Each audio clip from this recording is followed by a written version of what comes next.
Yo no creo en eso de los grandes genios. Pienso en gente que trabaja y ha trabajado mucho y que tiene talento.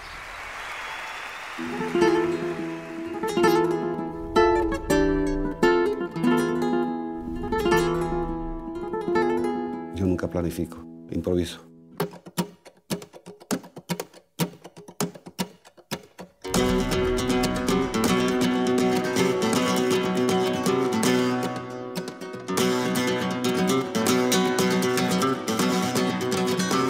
Tenía como miedo de salirme de lo convencional, porque el flamenco es mi mundo, y salirme me daba terror.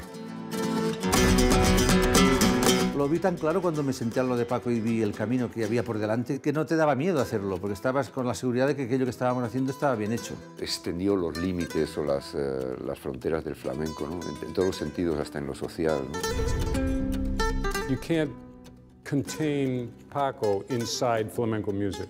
Paco's too big for that. The music that he plays, the notes that he selects are free from this. It's outside of time.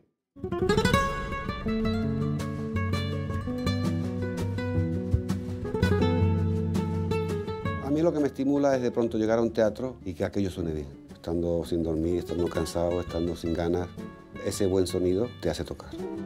Paco no solo ha enseñado a los guitarristas, ni ha inspirado a los guitarristas, sino ha enseñado a los cantadores, ha enseñado a los bailadores, ha enseñado a los percusionistas.